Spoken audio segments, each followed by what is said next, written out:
పోయినా ఏ ప్రేరుకు రాకపోయినా వెంటనే అమ్మ ఎందుకు వస్తలేరు, అయ్యా ఎందుకు వస్తలేరని మేము మిమ్మల్ని పలకరిస్తాం.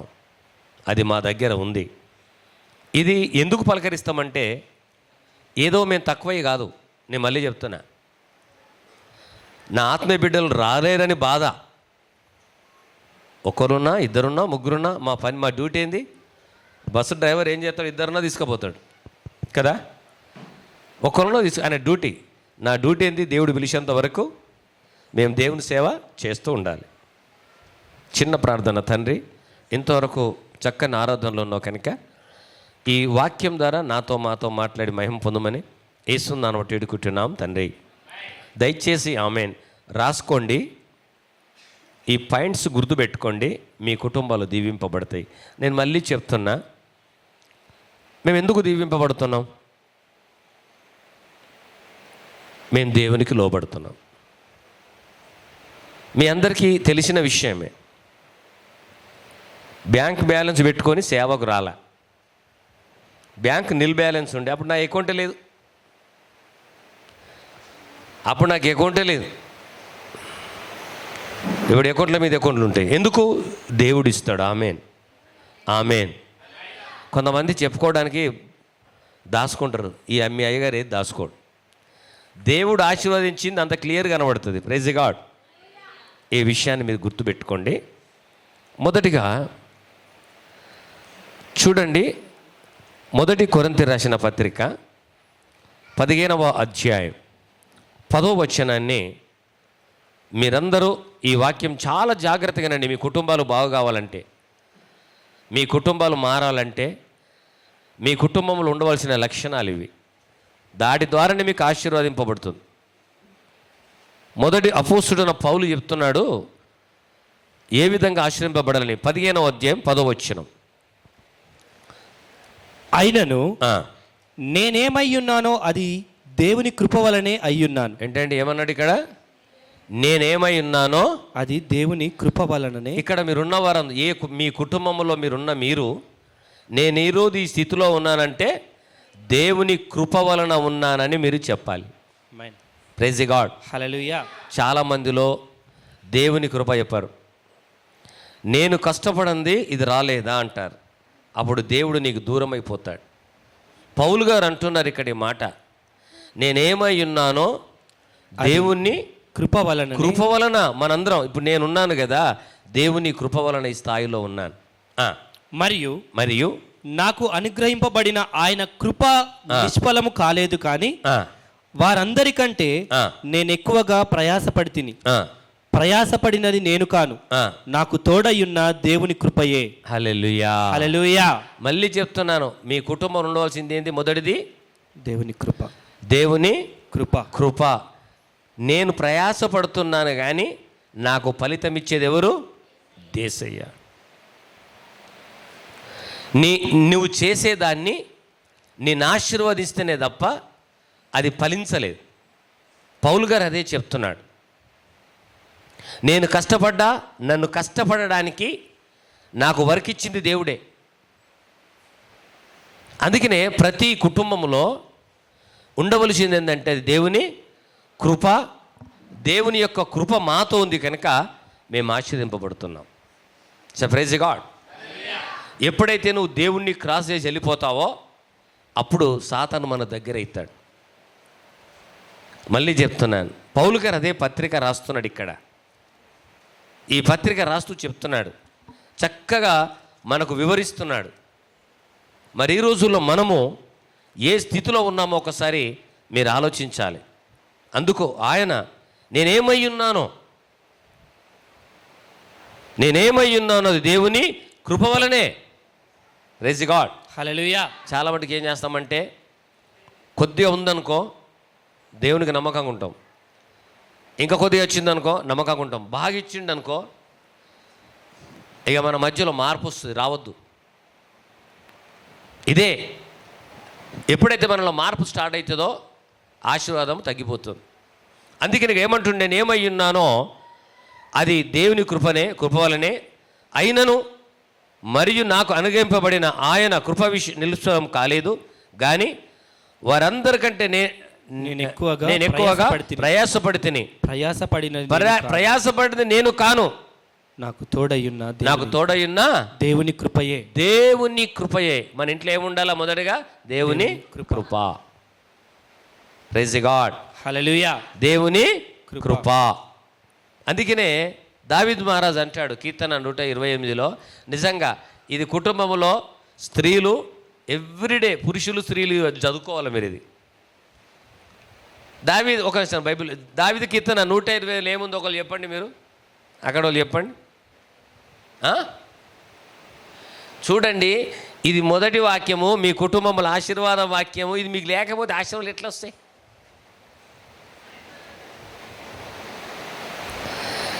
యెహోవాయందు భయభక్తులు కలిగి ఆయన త్రోవలయందు నడుచువారు అందరూ ధన్యులు.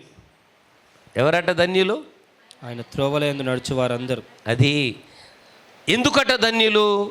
నిశ్చయంగా నువ్వు నీ చేతుల కష్టాయితము అనుభవించదవు. ఎప్పుడైతే నువ్వు యెహోవాయందు అమ్మాయినండి భయము భక్తి ఉంటుందో, అప్పుడు నీ కుటుంబంలో నీ సంపద, నీ చేతుల కష్టాయితం నీవు అనుభవిస్తావు. ఏముండాలా? భయము భక్తి. కొందరికి భయం ఉంటే భక్తి ఉండదు, భక్తి ఉంటే భయం ఉండదు. మళ్ళీ ఇంకేముంటుండే కింది వచనంలో చూస్తే, నీవు ధన్యుడు, నీకు మేలు కలుగును, ఎప్పుడు నేను మేలు చేస్తా అంటున్నాడు. కుటుంబంలో రెండోది ఏముండాలా? భయము భక్తి. మొదటిది ఏముండాలా? దేవుని కృప. ప్రైజ్ ది గాడ్, హల్లెలూయా. అర్థమవుతుందా? మొదటిది దేవుని కృప, రెండవది భయము భక్తి ఉంటే నీ చేతుల కష్టాయుధం నీవు అనుభవిస్తావు. అంతేకాదు, ఇంకేమంటాడు? నీవు ధన్యుడు, నీకు మేలు కలుగుతుంది. ఏం చేస్తాడట? నీకు మేలు కలుగుతుంది. అందుకనే ఉంటాడు, నీ లోగిట భార్య ఫలించు లోగిటి భార్య ఫలించు ద్రాక్ష వలె ఉండును, నీ భోజనం చుట్టూ బల్ల చుట్టూ నీ పిల్లలు ఒలీవ కొమ్మల వలె ఉందురు. యెహోవాయందు భయభక్తులు గలవాడు ఇలాగ ఆశ్రయింపబడును, సీయోను నుండి యెహోవా నిన్ను ఆశీర్వదించును, నీ జీవిత కాలమంతయు యెరూషలేమునకు క్షేమము కలుగు. నీ జీవిత కాలమంతయు యెరూషలేముకు క్షేమం కలుగుట చూచేదవు, నీ పిల్లలను చూచేదవు, ఇశ్రాయేలు మీద సమాధానం ఉండునుగాక. దేవుని కృప మన ఇంట్లో ఉండాల, దేవుని భయము భక్తి మన ఇంట్లో ఉండాలి. జాగ్రత్త వినండి, దేవుడిస్తాడా? మనం కొట్లాడితే డబ్బులు వస్తాయా? ఏమండి, చాలామంది ప్రార్థన చెయ్యరు. ఏనండి, జాగ్రత్త వాక్యాలు. ప్రార్థన చెయ్యరు, బైబిల్ చదవరు. ప్రార్థన చేయరు, బైబిల్ చదవరు, డబ్బులు కావాలా? ఏడికలు వస్తుంది? ఒక మాట చెప్తున్నాను నేను. శోధన వస్తుంది. ఇప్పుడు యోబుకు శోధన వచ్చింది, అది వేరు. అది ఒక టెస్ట్ మనీ. ఇప్పుడు సామ్యాల కూడా ఒక టెస్ట్ మనీ ఉంటుంది. టెస్ట్ మనీ వేరు, ఇంకొక శోధన వేరు. మీకు అర్థమైందా? టెస్ట్ మనీ యోబు దగ్గర ఉంది, కానీ ఒక ఎగ్జామ్ వచ్చింది. ఆ ఎగ్జామ్లో నెగ్గిండు. తర్వాత రెండంతల ఆశీర్వాదం వచ్చింది. కానీ మనకున్న కూడా ఏం చేస్తామంటే ఇతరులను మళ్ళీ చాలా ఇండ్లలో నేను చూస్తున్న సమాధానం లేవు. ఇంత మంచి వాక్యం వింటున్నాం, కొట్లాటలు. ఇంత మంచి వాక్యం వింటున్నాము, నిజంగా చెప్పండి, గుండెలు మీరు చేసుకోండి, దేవుని కృప అయిన ఇంట్లో కొట్లాటలు ఉంటాయా? ఉంటాయా? దేవుని కృప అయిన ఇంట్లో అసలు బూతులు సురసొక్తులే ఉండవు. దేవుని కృప అయిన ఇంట్లో దేవా నువ్వు ఇయ్యని ప్రార్థన చేస్తారు, కానీ ఇతరులు ఆశించరు. నేను మళ్ళీ చెప్తున్నా మీకు, మీరు ప్రార్థన చేయండి, దేవుడు ఎక్కడి నుంచి అనిపిస్తాడు. మేము ఒకరోజు ఒక ఇల్లు డెడికేషన్ చేసాం. నిజంగా చెప్తున్నాను, ఒక చిన్న ఇల్లు, అది కూడా వర్షానికి కూలిపోయింది. ఆ ఇంట్లో పిల్లలంగా అనుకున్నారు, అందరూ అయిపోయినారు, ప్రార్థన జరిగింది. కానీ నిజంగా ప్రతివారు నిన్న చెప్తున్నారు, ప్రతివారు సాక్ష్యం. ఈరోజు వాళ్ళ ఇంటి ముందే 2 అంతరాల బిల్డింగ్ దేవుడు కట్టాడు, ఇంత బ్రహ్మాండం కట్టాడు. సాక్ష్యాలు చెప్తున్నారు. వారికి తిండి లేక, ప్రభులో తిండి లేక, నేను చెప్తున్నాను, వాళ్ళకి వచ్చిన శోధన మీకు ఎవరికంత లేదు. వాళ్ళకి తిండి లేక ఆ పెద్ద మనిషి మానిక బండర్ వచ్చి మానిక బండర్ల కట్టెలు కొట్టి ఆయన 10,000 రూపాయలు ఇస్తే నూకలు కొనుక్కొని, నేను చూశాను, నూకలు కొనుక్కొని టవల్ కట్టుకొని పోయి పిల్లలకు గంజి వేసి పోసిండు. ఈరోజు ఆయన ఆ ఇల్లు వ్యవహారం చూస్తుంటే ఏడుచుకుంటా సాక్ష్యం చెప్తున్నారు, ఇదంతా దేవుడిచ్చిండు మాకు. ఆమేన్. హల్లెలూయా. కొట్లాడితే రావు, ఫైటింగ్ చెప్తే రావు, తిడితే రావు, తల్లిదండ్రులు హింసిస్తే రావు, భర్తని హింసిస్తే రావు, అత్తమామని హింసిస్తే రావు, దేవుణ్ణి హింసిస్తే వస్తాయి. ప్రార్థనే ఉండదు మన జీవితంలో, కానీ హింసించుడు మాత్రం సూపర్ ఉంటాం. భర్తను అడుగుతాం, పండగ వస్తుంది ఏం చేస్తున్నారు, దయచేసి ఎవరైనా పురుషులను అంటే నాకు చెప్పండి, నేను వాళ్ళతో మాట్లాడతా.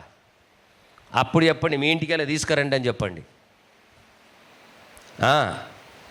పాపం భర్త కెపాసిటీ లేనప్పుడు ఏడికెళ్ళి తెస్తాడు వాడు. Praise God. నేను మళ్ళీ చెప్తున్నాను, భర్త అయినా భార్య అయినా, కోడలు ఇంటికి వచ్చిందంటే కోడలు కాదు, బిడ్డే, ఆమె కూతురు. ఇప్పుడు నేను ప్రార్థన చేస్తున్నా, ఏమని తెలుసా, ప్రభువా మా ఇంటికి ఇద్దరిని కూతుర్లు నీ ప్రభు అని ప్రార్థన చేస్తున్నా. వచ్చేవారు బాగుంటారని ప్రార్థన చేస్తున్నా, అది నా ధర్మం. మీరు కూడా ఒక ఇంటికి వెళ్ళిరంటే మీరు కూతుర్లు కదా, ఆ ఇంట్లో ఏముందో ఏమి లేదు మీరు అర్థం చేసుకోవాలి.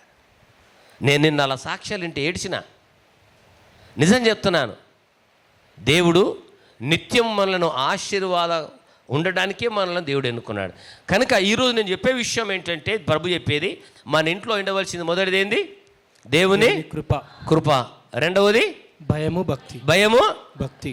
ఇవి మీ ఇంట్లో ఉంటే మీరు కూర్చున్నతడు ఆశీర్వదింపబడతారు. నేను మళ్ళీ చెప్తున్నా, దేవుని కృప ఉన్న స్థలంలో ఆశీర్వాదం ఉంటుంది. Praise God. హల్లెలూయా. హల్లెలూయా. హెబ్రీయులు రాసిన పత్రిక 2వ 13వ అధ్యాయం 1వ వచనం చూద్దాం. హెబ్రీయులు రాసిన పత్రిక, ఒకసారి జాగ్రత్తగా ఈ లేఖన భాగాన్ని చూద్దాం. హెబ్రీయులు రాసిన పత్రిక 13వ అధ్యాయం 1వ వచనం. 13:1 సహోదర ప్రేమ 1. రెండవది ఏముండాలా, సహోదర ప్రేమ నిలువరంగా ఉండనీయుడి. హల్లెలూయా. ఇంకా ఆతిథ్యము చేయ మరొకడి, దాని వలన కొందరు ఎరుగకయే దేవదూతలకు ఆతిథ్యము చేసిరి. హల్లెలూయా. హల్లెలూయా. ఒకసారి ఇటు చూడండి. Praise God. హల్లెలూయా. చేతులు పైకి లేపండి. Praise God. హల్లెలూయా. ఇది చాలా ప్రాముఖ్యం క్రైస్తవులకు, దేవుని నమ్మిన వారైనా నమ్మని వారైనా. ఒక రోజట ఒకే మందిరానికి వెళ్తారు. మందిరంలో పేదోళ్ళు ఉంటారు, ధనవంతులు ఉంటాం, మీ సహజం. కానీ డబ్బు ఉన్నదని డబ్బు లేని హేళన చేయొద్దు. ఇది చాలా తప్పు. ఏమన్నాడు తెలుసా, పేదలను వెక్కిరించేవాడు సృష్టికర్తను వెక్కిరించినట్లట బైబిల్ ఉంది. మీకు అర్థమైందా? Praise God. హల్లెలూయా. హల్లెలూయా. ఇక్కడ ఒకరోజు ఇద్దరు ఫ్యామిలీస్ బాగా ప్రార్థన చేస్తున్నట. దేవా మా స్థితి మార్చవా, మా స్థితి మార్చవా. ఒకే మందిరానికి వెళ్తారు. దేవుడు ఒకరోజు వాళ్ళ స్థితి మారుస్తానని వాళ్ళ ఇంటికి వేరే దేవుడి రూపంగా పోతే ఎవరన్నా రా అంటారు, ఇంట్లో కూర్చుండే పెట్టుకుంటారు కదా. దేవుడికి తెలుసు మానవుడి యొక్క స్వభావం. ఒక పిచ్చోడు రూపంగా వెళ్ళాడు. వెళ్ళి, అమ్మా కొద్దిగా అన్నం ఉంటే ఇవ్వండి, నా బట్టలు చినిపోయినాయి, మీ బాబుది మీ వాళ్ళది నాకు ప్యాంట్ షర్ట్ వంటి ఇవ్వండి అని. ఏంటండి ఆ తల్లి ఏం చేసిందట, మరి అంతవరకు ఏం ఫైటింగ్ అయిందో ఇంట్లో తెలియదు మనకు. చీపురు గట్ట తీసుకొని నా బాధ నాకు వచ్చింది పో అని, పాపం అంటే పిచ్చవాడు, దేవుడు కాదు కదా, వాళ్ళకి తెలియదు కదా. అమ్మ మీకు దండం పెడతా, నేను ఏమన్నానమ్మా, నన్ను కూడా తోకొస్తున్నావు అంటే, మా బాధ మాకు వచ్చింది, మా కష్టాలు మాకు వచ్చింది, నీకు అన్నము నీకు బట్టలు ఇస్తారు పడుకల. సరే అమ్మా నువ్వు కాకుండా నాకు 10 ఏళ్ళు ఉన్నాయి, అంతే కదా. మనం లేకపోతే మనలాంటి ఎంతమంది ఉన్నారు, కోట్ల మంది ఉన్నారు. America, Russia, Germany, Japan, France, ఓబోబోబో ఎన్ని కోట్ల మంది ఉన్నారు. ఏ సార్ ఒకవేళ నువ్వు అనుకుంటుండొచ్చు, నేను నమ్మినా, నువ్వు నమ్మకపోయినా నీకే నష్టం, నువ్వు రాకపోయినా నీకే నష్టం, అస్తే లాభం. ఇది ఎప్పుడు గుర్తుపెట్టుకోండి.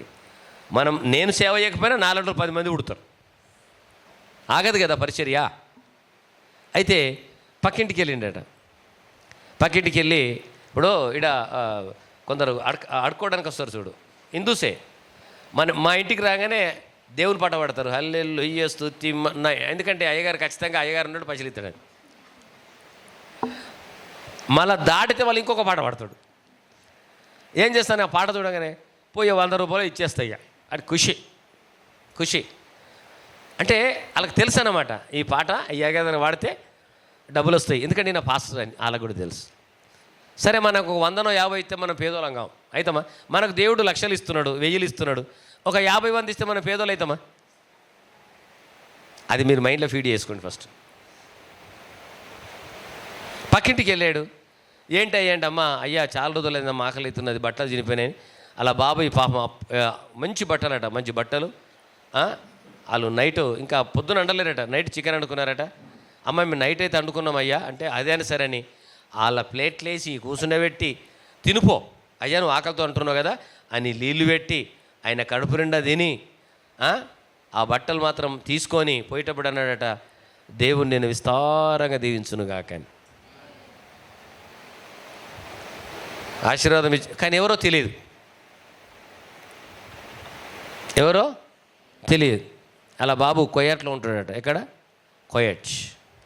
అలా బాబు 10 నిమిషాల్లో ఫోన్ వచ్చిందట, మమ్మీ నేను వస్తువు వెళ్తుంటే లాటరీ వెలిగింది, ₹1,00,00,000 లాటరీ అని. చప్పడగొట్టండి ఒకసారి. ఎంత? ₹1,00,00,000 లాటరీ. ఏ మామూలా? ఇక చూడు, ఇక ఈమె సంతోషం అవుతుందా? లడ్డూలు తెప్పించి అది తెప్పించి పక్కా ఆమె పరిశాన్ అవుతున్నది. ఏమైందంటే ₹1,00,00,000 లాటరీ వెలిగింది. ఒకరోజు ఈమె ఏడ్చుకుంటూ ప్రార్థన చేసిందట, ప్రభా నేను ఇంతగానో ప్రార్థన చేస్తున్నాను, నా స్థితి వాస్తవం చెప్తున్నాను. అయితే దేవుని బిడ్డలారా, అప్పుడు వాళ్ళతో దేవుడు మాట్లాడుతున్నాడట, సేమ్ అదే రూపంగా పోయిండట. అమ్మా దర్శనంలో నేను మీ ఇంటికి వచ్చాను, నాకు అన్నం పెట్టినవా? మీ ఇంటికి వచ్చిన నా బట్టలు ఇచ్చినవా?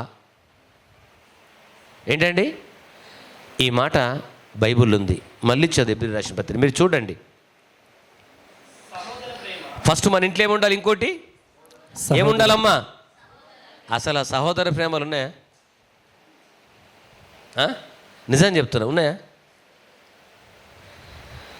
ఉన్న ఇల్లు ఆశ్రదింపబడుతుంది. నిజం చెప్తున్నాను, ఉన్న ఇల్లు ఆశ్రదింపబడుతుంది. సహోదర ప్రేమ ఉండాలా? ఇప్పుడు చాలామందిలో ప్రేమ ఉండదు సార్, నేను బాగా గమనిస్తాను. బాగా ప్రేమ ఉండదు, కొట్లాడతాం. ఒక రాత్రి చనిపోయింది అనుకో, ఆడ ఏమని ఏడాలా? మరి ఏమని ఏడాలా? నువ్వు మంచోడో కావురా, నీతో కొట్లా ఏడుస్తారా? ఏడరు. నువ్వు చాలా మంచోడు. మరి ఇక్కడ ఇది పెట్టుకొని ఆ ఏడుపులో కూడా డూప్లికేటా? ఏడుపులో కూడా నటన. నేను ఎందుకు బైబిల్ ఏం చెప్తుందంటే, సహోదర ప్రేమ నీ కుటుంబాన్ని కడుతుంది. నీ ఇంట్లో ఉండవలసినవి సహోదర ప్రేమ నీ ఇంట్లో ఉండాలి. Praise the God. హల్లెలూయా. ఈరోజు ఈ వాక్యము మన గురించి చెప్పబడుతుంది, మనందరి గురించి. మీకు విషయం చెప్తున్నాను, మీ అయ్యగారు ఎక్కడన్నా చూచిరాతలు తెచ్చుకోడు. మీ అయ్యగారు అమ్మగారు మోకాళ్ళ మీద ఉంటాం మేము. దేవుడు మాకు చెప్పింది మీకు చెప్తాం. ఇది గుర్తుపెట్టుకోండి. చాలామంది ఈ రోజుల్లో నేను యూట్యూబ్ అది చూస్తున్నాను, పెద్ద పాస్టర్స్ కూడా యేసయ్య ఎట్లా మాట్లాడతాడు, నరకం ఎట్లా చూపెడతాడు, దానికి నేనే సజీవ సాక్ష్యం. నేను ఒక క్రైస్తవుని గాను, ఒక నాస్తికుణ్ణి, ఒక కమ్యూనిస్టు సిద్ధాంతాలు గలవాన్ని. నాకు నరకం స్వర్గం యేసయ్య గనబడి తీసుకుపోయి చూపెట్టిన సేవ ఏమన్నాడు. నేనే దీనికి సాక్ష్యం. నీకు మాట్లాడకపోతే నీతో నాకేం అవసరం రా బాబు. నువ్వు దేవునికి పనికెచ్చడో కావు కనుక మాట్లాడలేడు. బైబిల్ అందరూ చెప్పొచ్చు, కానీ దేవుని సేవ నిన్ను దేవుడు పిలిస్తే నీతో మాట్లాడతాడు. Praise God. హల్లెలూయా. హల్లెలూయా. ఈ 2 విషయాలు గుర్తుపెట్టుకోండి. తర్వాత ఏముంటుండు, ఏముండాలా? సహోదర ప్రేమ. అర్థమైందా? ముక్కులు బిక్కులు దింపద్దిగా, వీళ్ళదితే మొహమాట పెట్టద్దు, ఇది పెట్టద్దు, ఇది చాలా డేంజర్. సహోదర ప్రేమ నిలువరముగా ఉండనీయుడి. నిలువరం అంటే తెలుసా? నిలడెత్తు ఉండాలా. సహోదరుని చూడంగానే నవ్వాలి. అబ్బా నా సహోదరుడు వచ్చిండే, నువ్వు నవ్వాలా, వాళ్ళు నవ్వాలా? ఏంటి కనబడే అయిపోయింది, సాతాను జ్వరపడుతుంది. మన ఇళ్ళల్లో సహోదర ప్రేమ ఉండాలా. పోంగి ఏం తీసుకుపోతామండి చెప్పండి? ఏం తీసుకుపోతాం? ఏమైనా తీసుకుపోతావా? ఏమి తీసుకుపోం. ఆతిథ్యము చేయ మరవకుడి. ఇక్కడ చూడండి, ఆతిథ్యం అంటే సేవకుడు వచ్చినా, సేవకురాలు వచ్చినా, మీ ఇంటికి ఎవరు వచ్చినా ఆతిథ్యం చేసుడు మరవద్దు. నీకున్న దాంట్లో నువ్వు పెట్టు. ఛాయ్ అంటే ఛాయ్ పెట్టు. ఇప్పుడు నా దగ్గరికి ఎవరు వచ్చినా, అమ్మగారు లేకపోయినా, అమ్మగారు ఉంటే అమ్మగారు పెడతారు టీ, అమ్మగారు లేకపోతే నేను పెడతా. నేను ఫాస్ట్ అనేది మాత్రం నాకు ప్రేమ ఉండొద్దు, కంపల్సరీ. అది నా బాధ్యత. మీరు రండి మెల్లంగా ఒకసారి ఛాయ్ పెడతానో పెట్టానో చూడు. Praise God. హల్లెలూయా. అది కూడా కడాకు ఉంటుంది మళ్ళీ నీళ్ళు లేకుండా.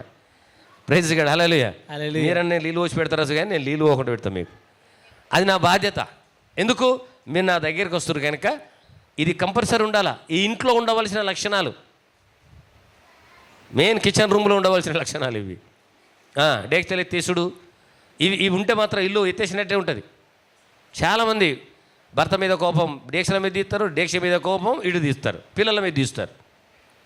ఇది చాలా తప్పు, రాసి పెట్టుకోండి. వాళ్ళ ఆతిథ్యం చేయండి. ఆతిథ్యము చేయ మరవకుడి, దాని వలన కొందరు ఎరుగకయే దేవదూతలకు ఆతిథ్యం చేసిరి. హల్లెలూయా. హల్లెలూయా. మీకు అర్థమైందా? ఇప్పుడు నేను ఒకటి చెప్పాను కదా, నేను కొంతమంది దేవదూతలట తెలియకనే, అంటే దేవుడు తన దూతలను పంపిస్తున్నట్లే కదా. అమ్మా ప్రైజ్ గాడ్ వినండి కూడా. Hallelujah. Hallelujah. Praise God hallelujah. Hallelujah. కొందరు తెలియకనే దేవదూతలకు ఆతిథ్యం చేసిరి. అయ్యా మీరు ఒకసారి వినండి దయచేసి, మీరందరూ వినండి. వారు తెలియకనే దేవదూతలకు ఆతిథ్యం అంటే దేవుడు దూతలను మారు వేషములో వాళ్ళ దగ్గరికి పంపించిన అర్థమా కాదా? అవునా కదా? అవును. రేపు మీ ఇంటికి తెలియకుండానే దేవదూతలను వేరే రూపంలో వచ్చిండొచ్చు. క్రైస్తవ రూపంగా రాడు. క్రైస్తవ రూపంగా అయితే పాట పాడితే ఎట్లా నాలాగా పైసలు ఇస్తాడు. కానీ ఆయన బొట్టు పెట్టుకొని ఎత్తే కూడా నేను డబ్బులు ఇస్తున్నాను. ఎందుకు చెప్పలేం. ఈరోజు మీ ఇంటికి వస్తుండొచ్చు, రేపు నీకు ఆతిథ్యం ఇవ్వడం నేర్చుకుంటే ఎవరు హెచ్చరిస్తావు? క్రైస్తవుడు అంటే అందరినీ ప్రేమించేవాడు. క్రైస్తవుడు అంటే అందరినీ ప్రేమించేవాడు. గుర్తుపెట్టుకోండి, యేసయ్య కదా ప్రపంచానికి తన ప్రేమ చూపించిండు, ఎవరిని దేశించలే.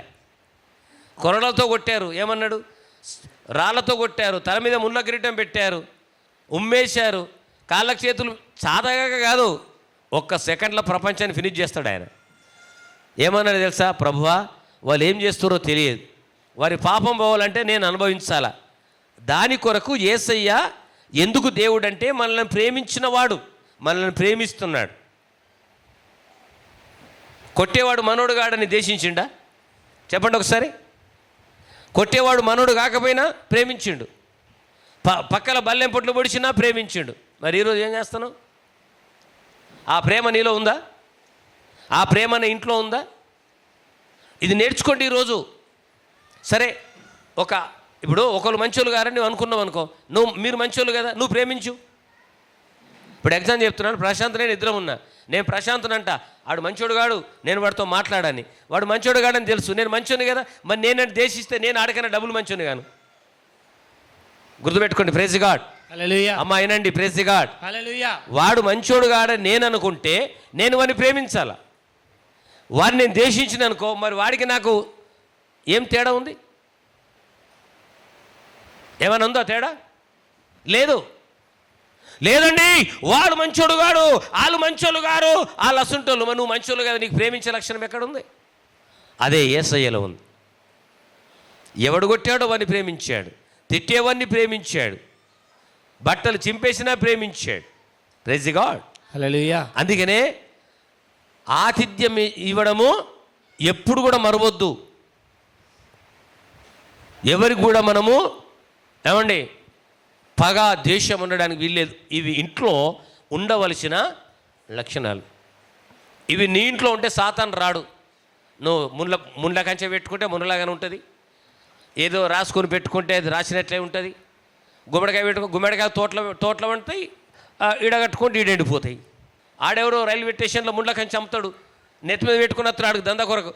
నిజంగా ముండ్ల కంచెల ఆశీర్వాదం ఉంటే మీకు ఎందుకు అమ్ముతాడు? ఎవడన్నా లాజిక్ ఆలోచించారా మీరు? ఆలోచించరు. ఆ కుక్కను పంది అంటే పంది అంటారు. అది కుక్క పంది ఎట్లయిందని ఆలోచించాలి ఒకసారి. వాడు ముండ్ల కంచె తీసుకొని వస్తే నెత్తి మీద పెట్టుకొని దాని ద్వారా మీకు ఆశీర్వాదం అయితే ఇళ్ళని పెట్టుకుంటున్నాడు. వాడు మీ ఇంట్లో ముండ్లు పెట్టిపోతున్నాడు, మీరు ఆ ముండ్లను కొనుక్కుంటున్నారు. ముండ్లు పెట్టుకుంటే ఆశీర్వాదం వస్తుందా? చెప్పు పెట్టుకుంటే ఆశీర్వాదం వస్తుందా? దేవుణ్ణి ధరించుకోండి, దేవుని ప్రేమను ధరించుకోండి. మీరు కూర్చున్న స్థలంలో ఈరోజు మీ కష్టాలు ఉండొచ్చు, రేపు ఆ కష్టాలన్నీ తీసేస్తాడు. ఆమేన్. హల్లెలూయా. అవి పోతాయని నమ్మండి. Praise God. హల్లెలూయా. మేము పడ్డ కష్టాలు మామూలుగా లేదు. మీరు అనుకుంటారు ఈరోజు అయ్యగారికి ఏం తక్కువ పోయింది, అమ్మగారికి ఏం తక్కువ పోయింది, అని మీరు అనుకుంటారు. నిజంగా ఏం తక్కలేదు జనాలు. ఇప్పుడు నేను వేసుకున్న డ్రెస్ కూడా నాది కాదు, నేను ఇంట్లో కొట్టలు పెట్టారు. ప్రైజ్ గాడు వేసుకున్నదా కాదన్నారు, వేసుకుని పోయినా ఆమెను. హల్లెలూయా. ప్రైజ్ గాడు వాళ్ళే ఉన్నారు, తీసుకుపోయి ఇగో ఇసుంటిదే కావాలా నీకు మంచిగా ఉంటాను కొను అని చెప్పిన. దేవునికి స్తోత్రం కలుగును గాక. ఆమేన్. ఏం చెప్తున్నానంటే మనిషిలో ఎంతున్నా ప్రేమలో మార్పు రావద్దు. ఇది మన ఇంట్లో ఉండవలసిన లక్షణాలు. ఈరోజు ఉండొచ్చు, రేపు ఇంకా మన పరిస్థితి మారొచ్చు. అర్థమైందా? మళ్ళీ చదువుతాడు వాక్యం, ఇది ముఖ్యంగా మీ అందరిలో ఉండాలి. చదువునాన మళ్ళీ అది. సహోదర ప్రేమ నిలువరముగా ఉండనీయుడి. నిలువరం అంటే తెలుసా అమ్మా? విపరీతంగా ఉండాలా. ఆతిథ్యము చేయ మరొకడి. ఎప్పుడు కూడా ఆతిథ్యం మరవద్దు. దాని వలన కొందరు ఎరుగకయే దేవదూతలకు ఆతిథ్యము చేసిరి. హల్లెలూయా. హల్లెలూయా. నీకు అర్థమైందా? ఇది ఇది మీ మీ మీ ఇంట్లో మీ అందరిలో ఉండవలసిన లక్షణాలు. దేవుడు నిన్ను ఆశీర్వదించడానికి ఇంటికి వస్తుండొచ్చు, నువ్వేం చేస్తానో? నీ శత్రు రూపంగా వస్తుండొచ్చు, నువ్వేం చేస్తావు? కనుక ఆతిథ్యం ఇవ్వడం మాత్రము నువ్వు మరవకూడదని నేను ప్రభువును నేను మనవి చేస్తున్నాను. అదేవిధంగా ఎఫెసీ రాసిన పత్రిక 6వ అధ్యాయం 1-2 వచనాలు చూద్దాం. ఎఫెసీ రాసిన పత్రిక 6వ అధ్యాయం 1-2 వచనాలు చూద్దాం. పిల్లలారా, ఇక్కడ చూడండి జాగ్రత్తగా. పిల్లలారా, ప్రభువునందు మీ తల్లిదండ్రులకు విధేయులయ్యుండుడి, ఇది ధర్మమే. అర్థమైందా మీకు? పిల్లలకు చెప్తున్నాడు ఇక్కడ, మీరేం చేయాలా? తల్లిదండ్రులకు, పిల్లలందరూ ఇటు చూడండి ఒకసారి, తల్లిదండ్రులకు విధేయులై ఉండాలి. ఇంకా చదువు. ఇది ధర్మమే. ఇది ధర్మమే. నీకు మేలు కలుగునట్లు నీ తండ్రిని తల్లిని సన్మానింపు. నీకు మేలు కలగాలంటే నీ తల్లిని తండ్రిని సన్మానించు. అప్పుడు నీవు భూమి మీద దీర్ఘాయుష్మంతుడు వాగుదువు. ఇది వాగ్దానంతో కూడిన ఆజ్ఞలలో మొదటిది. మొదటి ఆజ్ఞ పిల్లలకు ఏమిచ్చాడు? ఇంట్లో ఉండవలసింది నీ తల్లిని తండ్రిని. పిల్లలు ఉన్నారా? పిల్లలు వింటున్నారా? తల్లిదండ్రులకు విధేయత కలిగి ఉండాలి. అబద్ధాలు చెప్తారు, ఈడుకోతారు, ఆడుకోతుందని చెప్తారు. నోరిప్తే అబద్ధాలకు తండ్రి ఎవరో తెలుసా? మీకు దయ్యాలు పట్టుకుంటేనే అబద్ధం మాట్లాడతారు. చాలామంది తల్లిదండ్రుల చెవిలో పువ్వు పెట్టేస్తారు. ఏడున్నావు? ఈయనే ఉన్నా, ఆడు ఉండడు.